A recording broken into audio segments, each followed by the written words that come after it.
Tonight, as you know, as our topic is a generous pluralism, how Christian faith can enrich the university. So let me give a brief introduction and then we'll start the event. So over the course of the 20th century, America's leading universities, once founded by Christians, generally came to exclude any religious beliefs.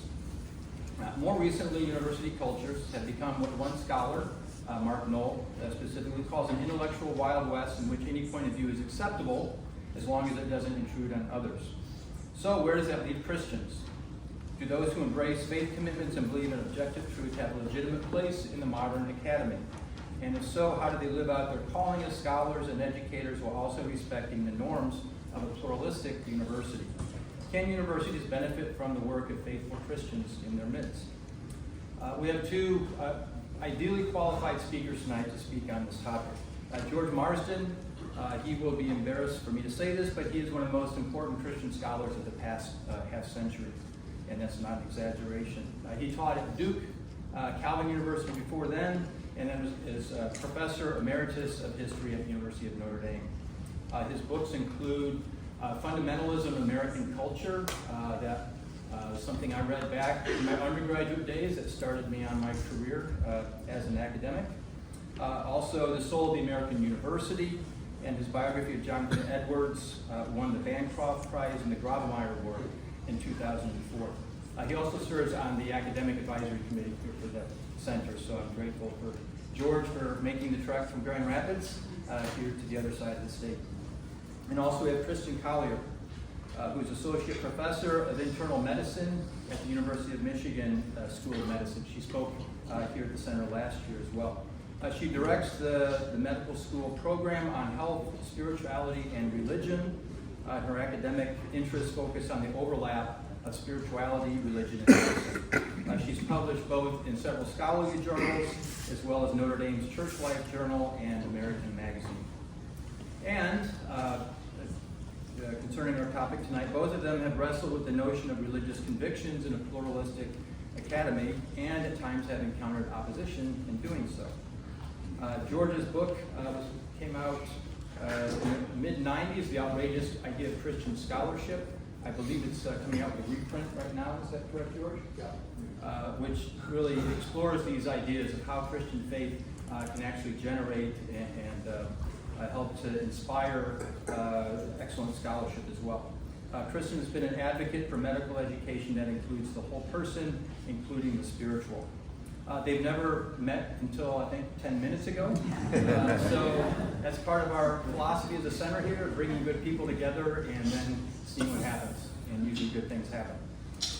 So the format is they will both provide some prepared comments, and then we'll do about 15 minutes of Q&A that I have some questions that I've prepared in advance. And then we'll open it up to audience Q&A after that. Okay? So to begin with, please welcome with me George Marsden.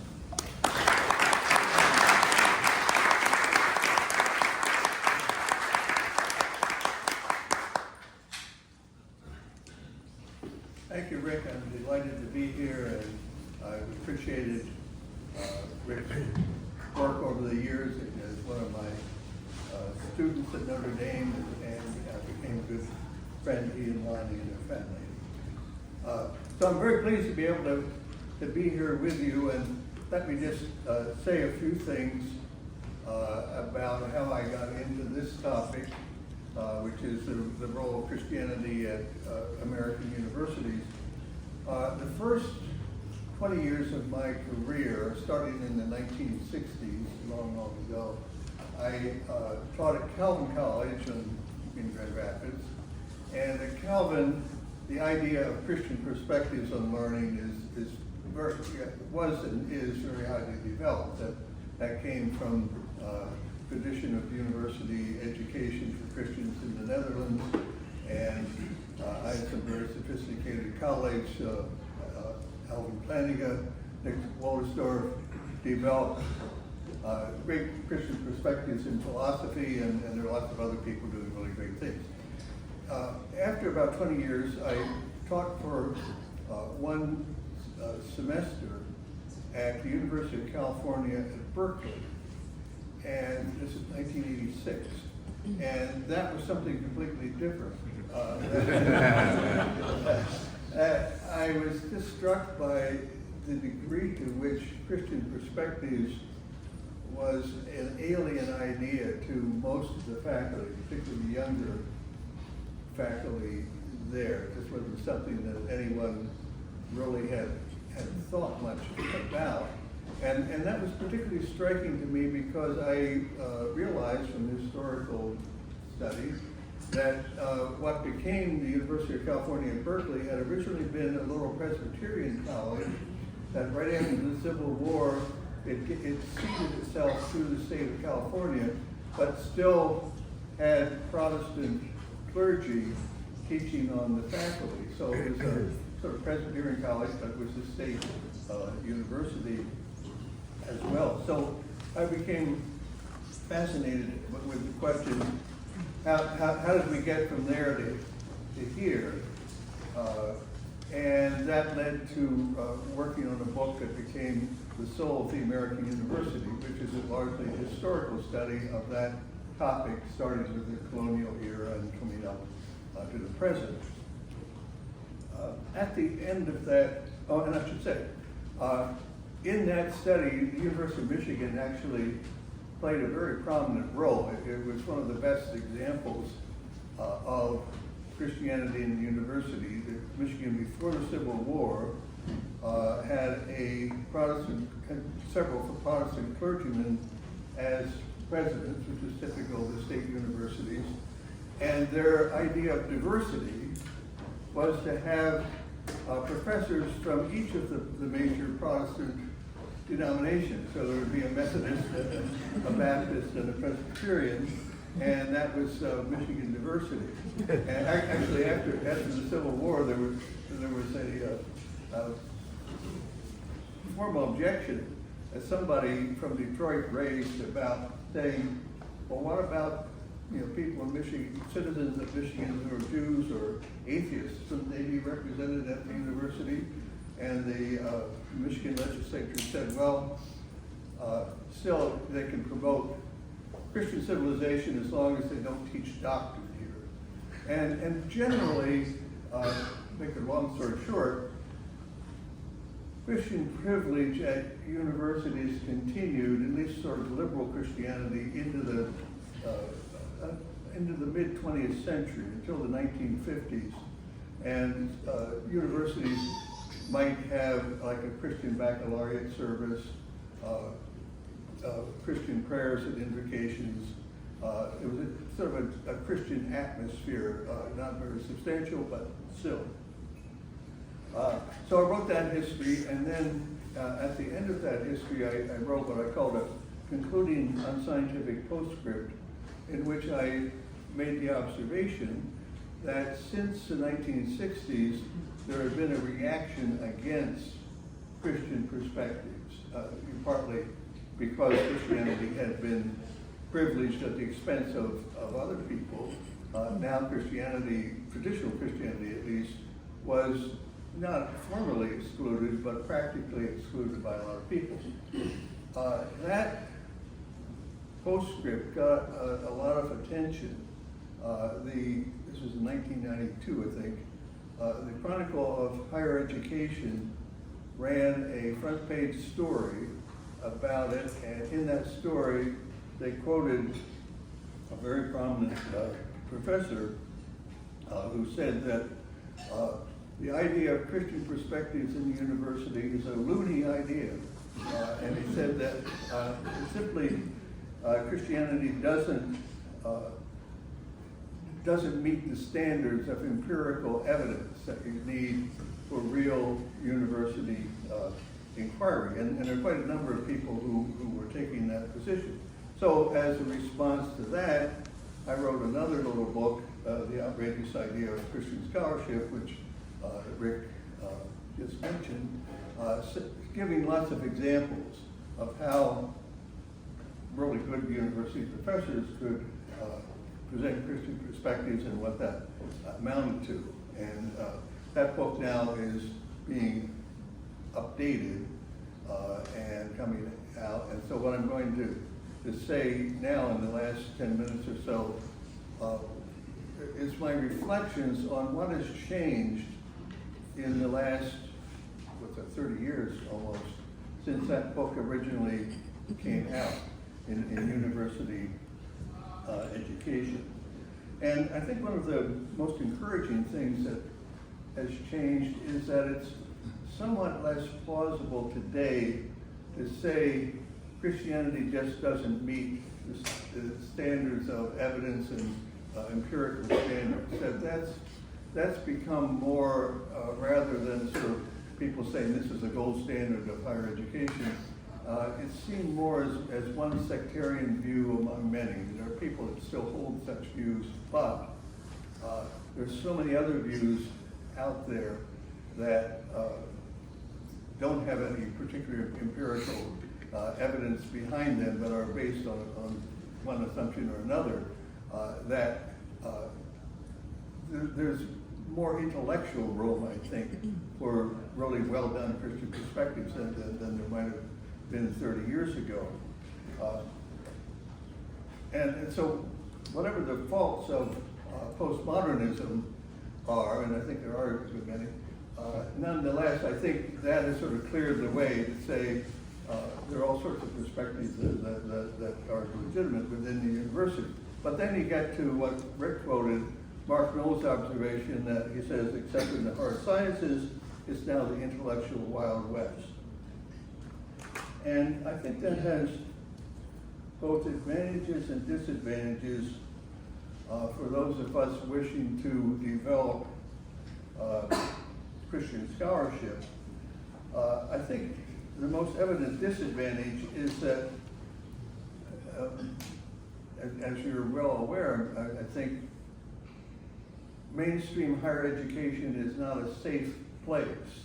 It's very easy to offend somebody if you say the wrong thing, and if you speak out on one of the contested issues, you're likely to get shot down in the intellectual Wild West. And so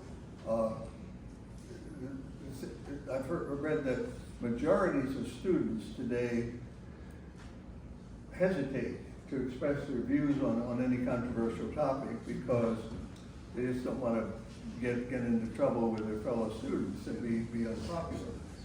So the idea of free exchange in the academy has become more difficult. But in that setting, I think also a good way to think of it is Christians in the intellectual Wild West ought to be champions of law and order. That is, that we should be just another group asserting our rights and pushing our views, but rather present ourselves as being people who are for making peace and for if we're going to have a voice in the university, so should lots of other views, and views that we don't agree with. We should be working for an equitable law and order that makes it possible for as wide a range of positions to be represented as possible. There's always limits to academic freedom. You can't, there's some proper limits, but as Christians we should be promoting as much openness as we can. So that's one reason why, and this is what Rick is suggesting in calling this session a generous pluralism. We're working for pluralism in the university in which Christians will be represented, but we're also generous about it. We want what's good for us should be good even for the people that we disagree with. I very much recommend a book by Jonathan Rauch, R-A-U-C-H, called A Constitution of Knowledge. And I think that's, he has a very nice analogy of how in the university setting we should think of the U.S. Constitution as a kind of model for our way of our ways of thinking. That the Constitution is designed with lots of checks and balances so that one sectarian faction doesn't take over the whole country. And there's an analogy intellectually, so that one set of ideas doesn't drive everybody else out and say, unless you believe this, you can't have a voice in the university. So that we need to be cultivating that kind of diversity. And I think it's particularly in the era of social media, it's a time when lots of people talk about it's a post-truth kind of era, that people can find confirmation for anything they want. So that we should be the friends of law and order who are working for not only equity, but also I think we need to be arguing for high academic standards of research, standards of research, high standards of evidence and argument.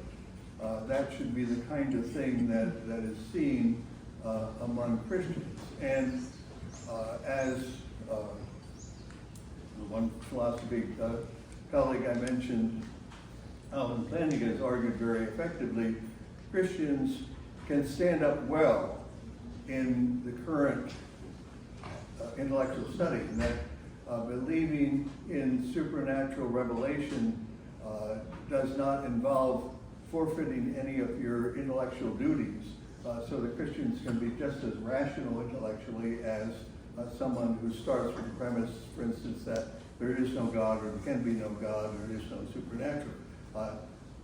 So Christianity should be on the side of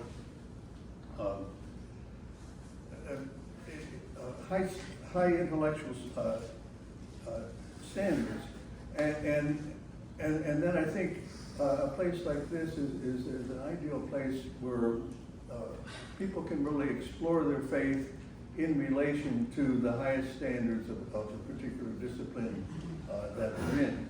And then finally, and I think most importantly, and I think this is already happening here, I think the most important thing of being good citizens in the intellectual Wild West is to cultivate the Christian virtues.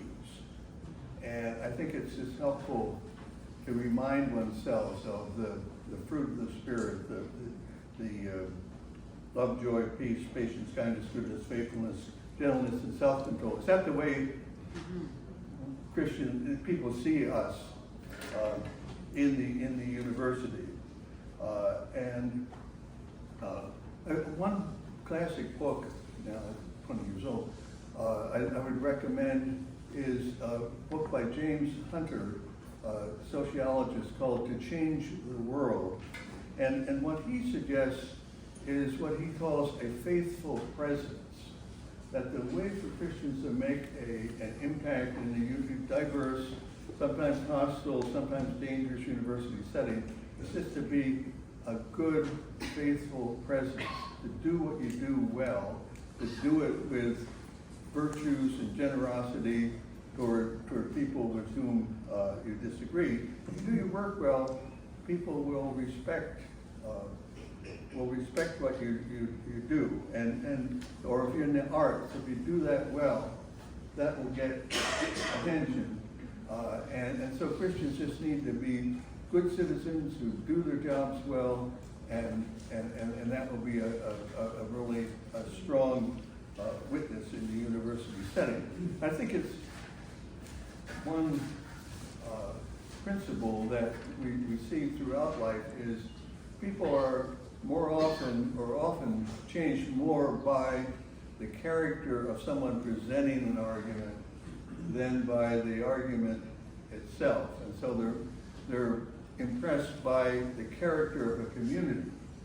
And if they say, here's a community that I don't understand all the things that they're saying, but they're doing something right, and I have to look into that. And I think that's that's exactly what you're trying to do here at this study center. I guess one example I'll close with David Brooks, who's long been one of the best American commentators, I think, converted to Christianity a few years ago. And one of the things he said that led to that was just being in groups like this, talking to thoughtful Christians and saying, boy, they really have their act together, and that can draw people into just respecting what we do.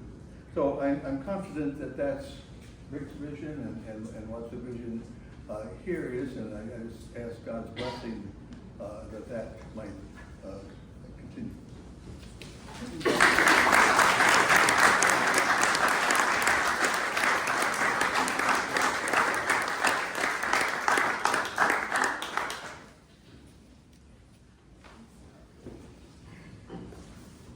Good evening. Good evening. Thanks everyone for being here tonight. I'm not sure exactly why I'm here, except to be blessed by Marsden's comments and to hopefully offer some of my own humble comments, but just really excited to be here with you all tonight. Professor Marsden, you and I share the same birthday. I saw in Wikipedia, February 25th. A couple years apart, but we're brother and sister. All right. So for my formal comments, I'd like to share with you some of my reflections about the claim that Christians have something to contribute to the pluralistic academy. Firstly, I would like to say that Christians do indeed have a critical place at the university, especially today, when our voice and presence are often not heard from or felt. Christian academics, uniquely, we are rooted in a type of philosophical theism, a moral perspective that offers something deeper, something more profound, and something less mundane than the world dominated by scientific empiricism. As Professor Marsden has articulated, from a historical perspective, the Christian point of view has fallen out of favor at the university. The main reason for this occurring, I believe, is because of a misappropriation of points of view, the religious and the scientific, at the academy. Let me explain.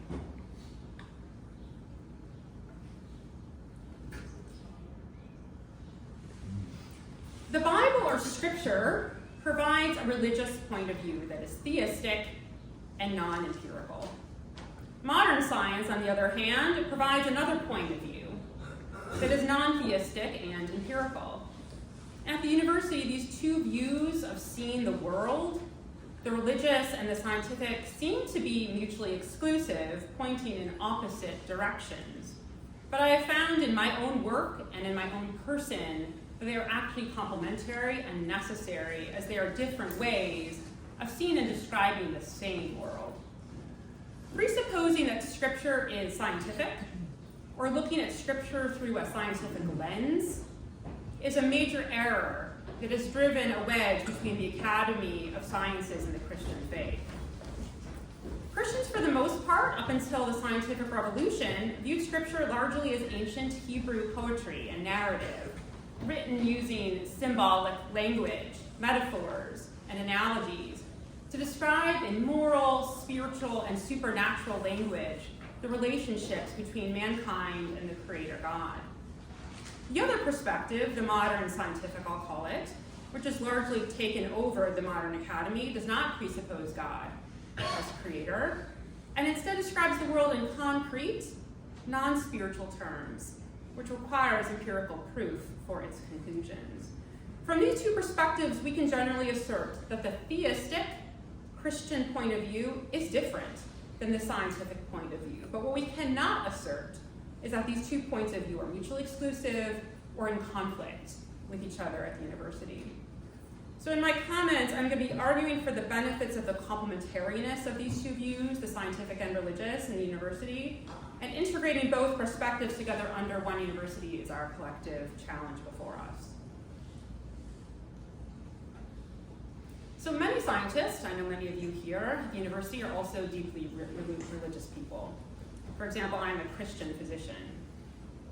Being a scientist who is also a religious person provides a fuller perspective, dare I say, of the world than looking out through the lens of science alone.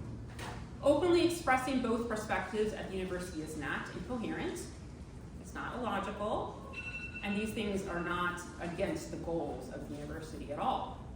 No one looks at the world in a purely scientific way.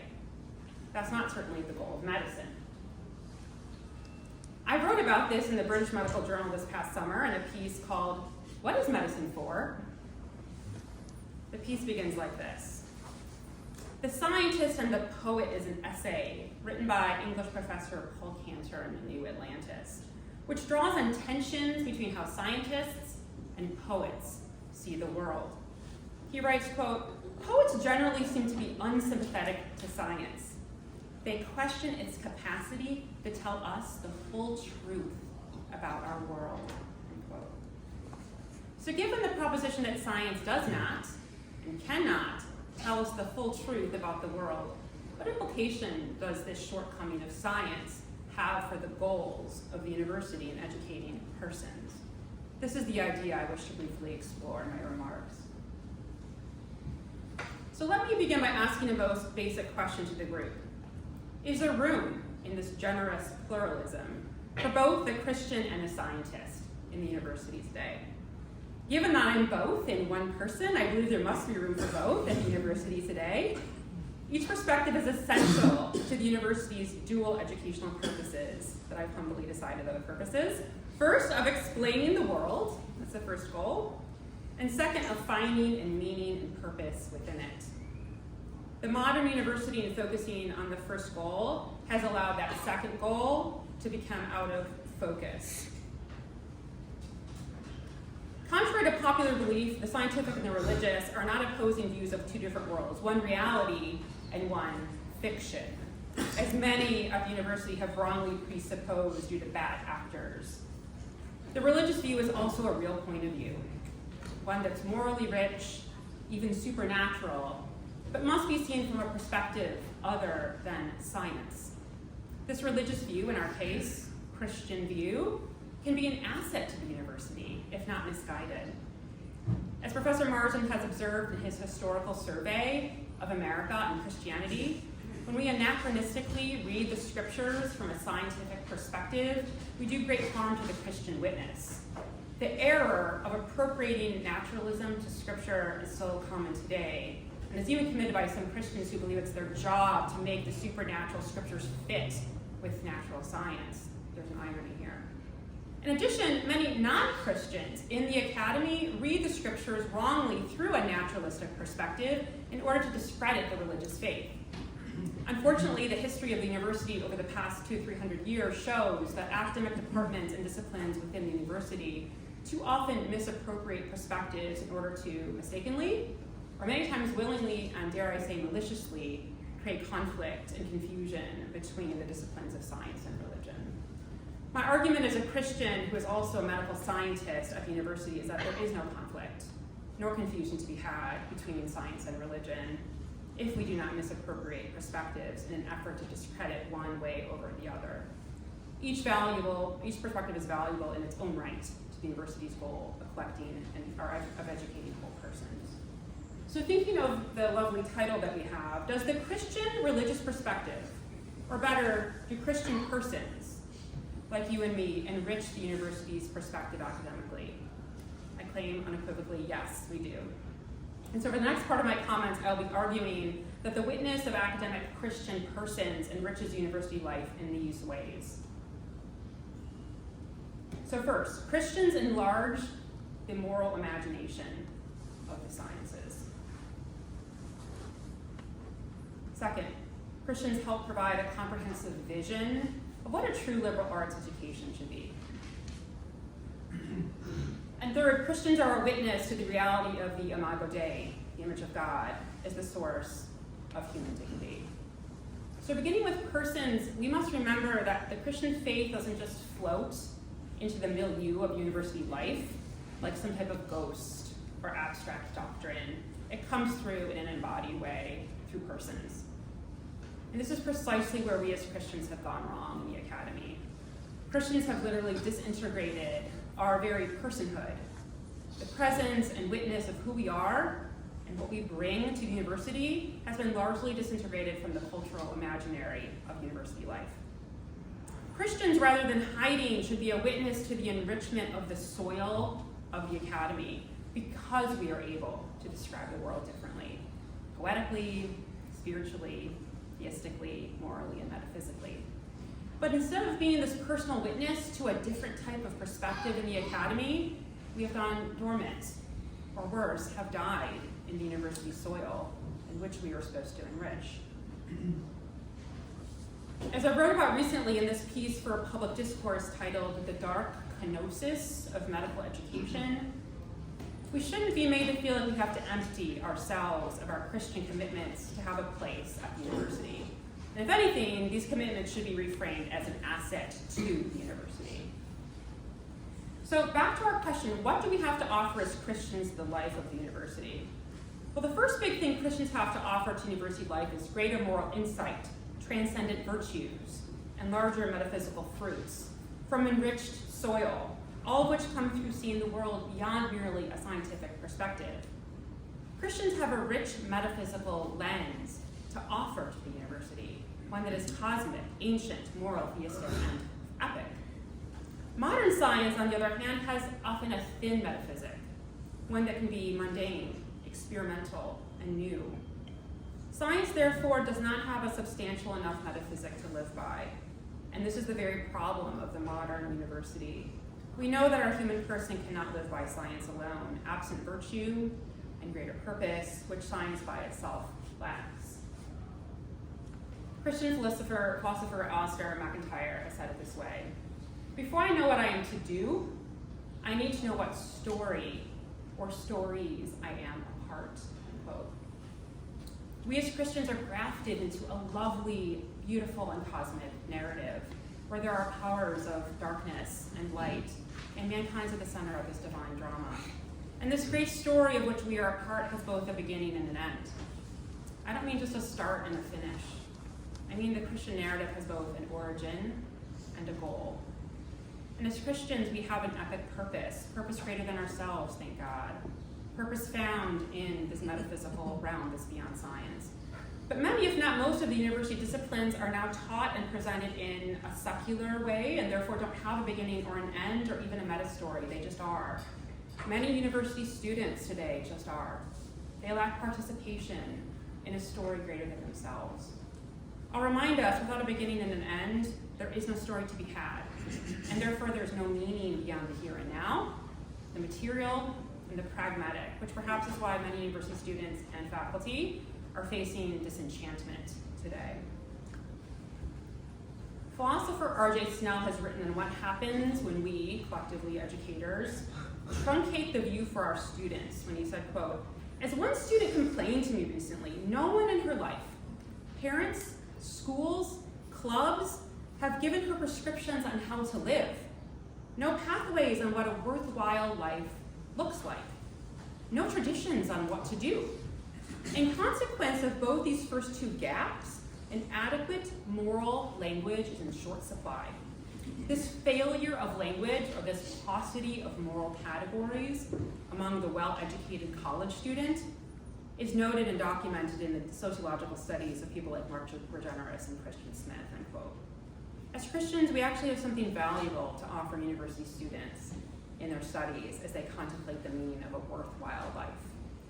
So my second point, I'd like to ask you another question. What relationship does your particular chosen field of study have to do with other areas of study here at the University of Michigan? Christianity has something really important to say about this as well. To illustrate, I'd like to share with you what I've learned from philosopher John Henry Newman about the true nature of a liberal arts education. And for Catholics in the group, you guys know the Newman Center right down the street. For Newman, the goal of university learning is not the sum accretion of discrete facts in unconnected fields, but the formation of what he calls the circle of knowledge, Newman calls it, in our person. The circle of knowledge might be likened to a pie. Each of the liberal arts, broadly speaking, is each represented as a slice of the pie. One slice of the pie is mathematics, one literature, another music, chemistry, and so on. So the whole pie, to Newman, represents the view of the entirety of the liberal arts in the university, and students should be encouraged to eat, if you will, from as many of the slices as possible during their formative university years. As Newman himself puts it, quote, "It is a great point then to enlarge the range of studies which a university professes, even for the sake of the students. And though they cannot pursue every subject, which is open to them, they will be the gainers by living among those and under those who represent the whole circle, end quote. So perfection would be consuming the entire pie, but this is impossible. Nonetheless, this is the ideal of a true liberal arts education, which aims to educate the whole person through all of the varying but interconnected disciplines of study. So taking the pie as a circle of knowledge and seeing it as a Christian person, as Newman did, we must further add that the pie slices representing each of the disciplines should be eaten properly with a fork. Philosophy is the fork, which allows students to properly eat from the circle of knowledge, not eating crudely with their hands, philosophically, contemplatively, wisely. The idea is not to cram just one slice, but to enjoy broadly eating around the pie, bites from each slice around the circle of knowledge. And what about theology? God is the cosmic baker of all the university disciplines in relation to one another. Therefore, the Christian religion, we are witness to both philosophy and theology in relation to the liberal arts being essential dimensions of higher learning. So many of you know the practice of the contemporary university does not comport with Newman's idea of the university and the circle of knowledge. The modern university has been remade and compartmentalized into grossly disproportionate slices, where the slices of the natural sciences now account for the vast majority of the pie. The other disciplines, or sciences as Newman called them in the 19th century, have been reduced to smaller and smaller slivers, and theology has mostly been picked around or picked out of the pie. Altogether, without philosophy and theology in proportionate slices, students cannot properly obtain a true liberal arts education. And Newman warned us against this domination of certain disciplines or sciences over and against others in the circle of knowledge, thereby disrupting and distorting the integrity of the whole. Newman says, I observe then, if you drop any science out of the circle of knowledge, you cannot keep its place vacant for it. That science is forgotten, the other sciences close up, or in other words, they exceed their proper bounds and intrude where they have no right, end quote. So on this point, Newman begins to wrangle with growing tensions in the university between the administration of a true liberal arts education and the Academy of Scientific Medicine, particularly in the 19th century. Again, his goal is not to imagine a fragmented circle of knowledge in the university with grossly disproportionate slices that we have now, but to retain a communion of knowledge between the disciplines around the circle of knowledge, including religion within the whole. The goal or idea of the university is to educate the whole person through each of the varying liberal arts, not to create divisions or separation, one liberal art or science pitted against another. The circle of knowledge is one. Additionally, Newman also reminds us of the goal of education in relation to persons. He says, man has a moral and a religious nature, as well as a physical. Thus, as Christians, we must remind the university of its responsibility for educating whole persons through a true liberal arts education that represents all the liberal arts in relation to all dimensions of our person, physical, moral, and spiritual. And this prompts us to ask our last question: what is the underlying anthropology of students and faculty here? This leads me to my last claim around the way Christianity can and should enrich the life of the university by reclaiming a witness to the reality and beauty of the Imago Dei and our academy as a source of dignity for human persons. The university should have lofty goals in its educational formation of human persons, not goals of producing pragmatic, dogmatic, utilitarian consumers. Christianity contains within its teaching the metaphysic of human beings made in the image and likeness of the divine. The university has widely accepted the tenets, I would say, of humanism. But what is the view of the human upon which this concept lies? Christianity answers this question through the witness of the Imago Dei, with all the virtues and vices incumbent upon persons holding such a divine anthropology. You've probably seen this, but in university vision statements and vision casting and missions and promotional materials and slogans, the university uses words all the time, such as justice, humane, dignity, compassion, ethics, and persons. But because the university is no longer working from a divine anthropology in the Christian narrative, students and faculty have forgotten what these words mean because they are no longer rooted in the source that renders them morally intelligible concepts. Philosopher R.J. Snelligan comments here, the university often manifests that thinness, which tends to occur in procedural liberalism. In the absence of a substantive vision of the good life, moral categories and language veer to the formal and procedural, thinned out until transparent, unable to bear the weight of actual living. And whenever the university retreats to a thin proceduralism, which refrains from any sort of debate, or whenever the university insists on a kind of political orthodoxy, the university fails in its task. And given the risks entailed in that task, it's understandable why many would rather avoid it altogether, retreating instead into the world of knowing that, or knowing how, which is supposedly more value neutral or pluralistic.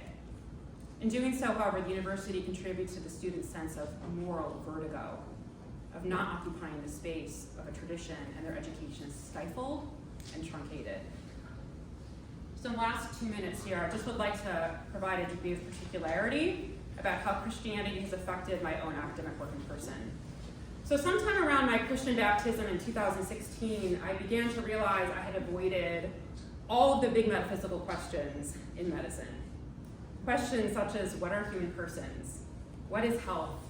And what are human beings for? These are the big foundational metaphysical questions that science tries to avoid. And I came to realize that I had been operating solely under a mode of facts and technical knowledge, absent wisdom. And throughout all of my years here at the University of Michigan, I had never sought wisdom. I realized that I had a lot of a different type of work to do, to enlarge my perspective beyond the what towards the why, to cultivate wisdom. This is where the Christian perspective becomes invaluable. The metaphysical realities of life, death, and the Imago Dei have greatly enriched the perspective of my scientific work by infusing into medicine greater meaning and wisdom. The science about the body, health, and human dignity now have greater meaning because of the Christian meta-narrative in which science participates. I lament that I did not have this enlarged metaphysical perspective of human beings starting out in medicine. Now with my Christian theistic perspective working alongside my scientific empiricism, I'm maturing into the person that I am, so I no longer leave my Christian faith at the door, and I don't want to, entering the Academy of Modern Medical Science. I do this because my Christian perspective informs what I do as a human scientist with greater wisdom, meaning, and purpose than ever science could do by itself. And only now, through my Christian perspective, working alongside my scientific perspective, have I come to a much higher view of myself, my colleagues, my students, and my patients. Before I became a Christian, I had really no idea why human beings matter, if they mattered really at all, why they had dignity, and now I know why.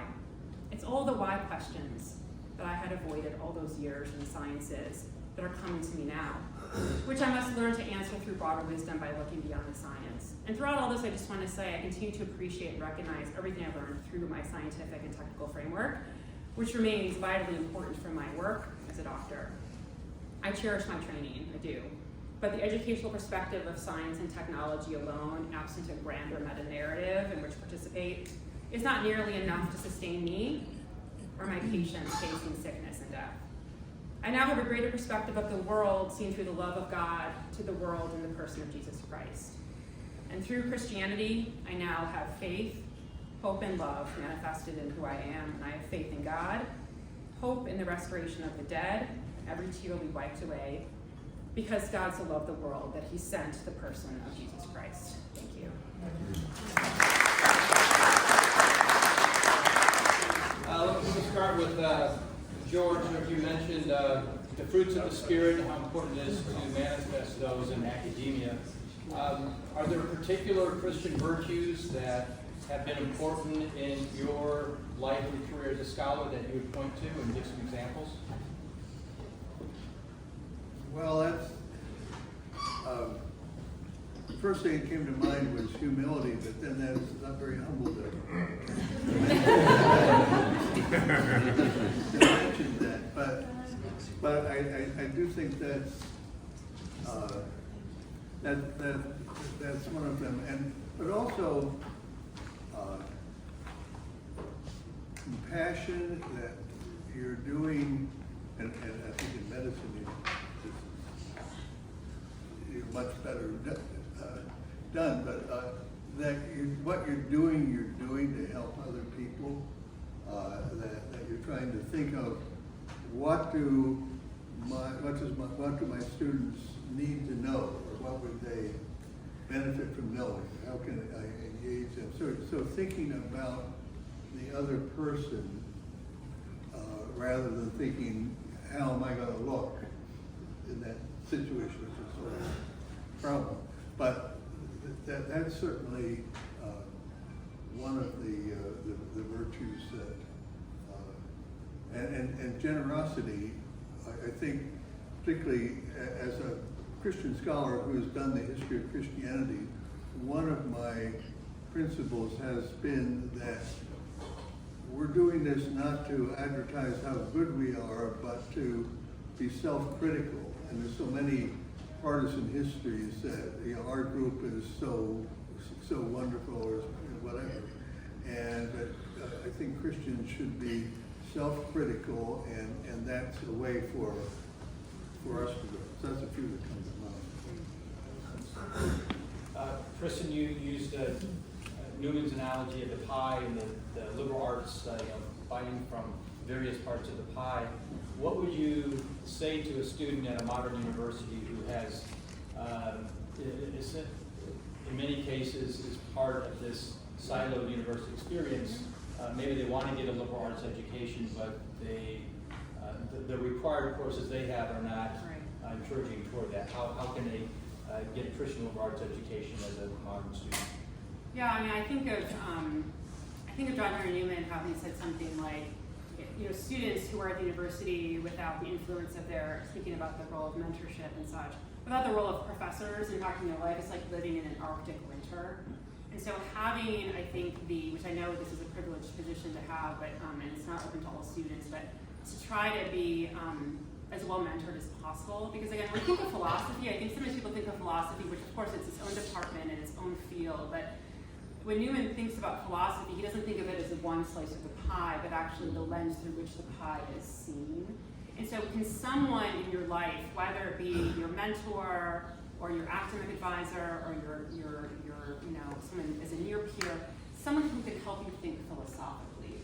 And like in the old methods, right, this can be done in conversation with others, not through formal coursework. So I think if I were to go back to my undergraduate years here, I wish I had had someone in my life who had helped me think philosophically and sort of get out of that sort of the techne and the episteme, but more of the goal of phronesis, of trying to see things philosophically. So I think this can be done even if you don't have a department or a course at your university that is the philosophy course. But learning to think philosophically through conversation and partnership with somebody else would probably be the most valuable thing that I could offer to someone, as an idea, to someone who isn't maybe at a place where they have a philosophy department, somewhere they can enrich themselves that way. Okay, good. Either or both of you can address this, but what would you say to, say, a Christian graduate student who is thinking of going into academia these days as a career? Would you hopefully advise them or encourage them, or maybe not, but if you did, what words of advice would you have to an aspiring Christian academic these days? I'll start with George. Well, already 20 years ago, I was saying to people, don't go into this subject unless you would do it without being paid for it. I love it so much that, that's one of the problems in academia today, particularly in Kristin was talking about the liberal arts. The liberal arts are risky, but there's, of course, subjects that you can find a position in. I guess that's the main advice would be you have to think, is there a future in this discipline? And if you have a family of 4 children and so forth, okay, is it smart to be studying history? On the other hand, Kristin's right. What we need is more philosophers and things that that students don't recognize. You could really, there's a lot of people who study philosophy in college who had very successful careers, and it doesn't have to be as teaching. Yeah. Yeah, no, our oldest son is at Hillsdale College right now, and we're encouraging him to be a philosophy major. We told my parents the other night, my parents almost like passed out. They're like so practical, philosophy. And I was like, Mom, philosophers are just seekers of wisdom. Who doesn't need wisdom, right? So how important is that? So I think, I really would, I know there are people in this group who are PhD students and are Christian people. And I would say, like, keep the course, right? We as Christians, and not everyone here is Christian, but Christians in particular, we have something really valuable to say into the academy in a way that's very particular to who we are as Christians. And if we remove ourselves from the academy, then, again, in my humble opinion, the entire community becomes impoverished from the lack of our witness of what we bring and what we do. And also, I just think, for example, if there are no visible Christians, let's say, which I know there are, I see some of you here, there are Christians at the medical school, but if there were not, let's say, because we're so hidden, we're so translated in our language, no one even knows we're Christian, people look around like, yeah, Christians can't cut it. They're not in higher education. They're not here in medicine, right? And it sort of creates this othering, and then also the students don't know who to go to, right? I'm on Twitter, I have students reach out to me, and I'm over at the Christian person on Twitter, and students will reach out to me and say, I'm at X, Y, and Z university, and I'm a Christian person, and I feel like there's no one there I can go to. I'm like, there have to be Christians there. Like, there have to be, right? But we've gone, and I get why, right? We've been so underground, like, no one even knows that we're there. And I think there's even this question, maybe in your question, Rick, about like, well, if you're a Christian academic, should you be at a Christian, college or Christian university, or should you be here? And again, I think for those of us that are here, there's something really valuable about our great beloved institutions in the United States. And if we're called to be the salt and light, like, how can we justify removing ourselves? Something we have to, and that's up to discernment and to prayer and all of that. But also you pave the way, right? Again, if it just becomes normalized that Christian people are in the physics department, or Christian people are in the evolutionary biology department, wherever it is, it's like, of course, if people are there, they have something to say. But for that person to survive it, and maybe even thrive in that, they're going to need community, prayer, discernment, and honestly, it's pretty practical sounding. You're going to need your apologetic.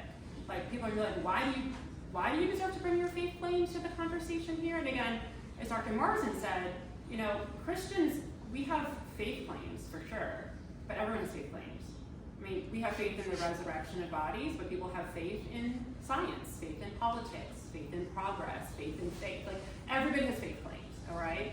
And there is no view from nowhere. So everybody brings their first principles to the table, whether you're a care feminist, a Kantian, a Christian. So this would be hypocrisy and discrimination to say, well, you as a Christian can't bring your first principles when everyone else is. So having a way to even justify your existence, which shouldn't have to be the case, but it is still the case. I think practically, that practical tip is also, I think, important.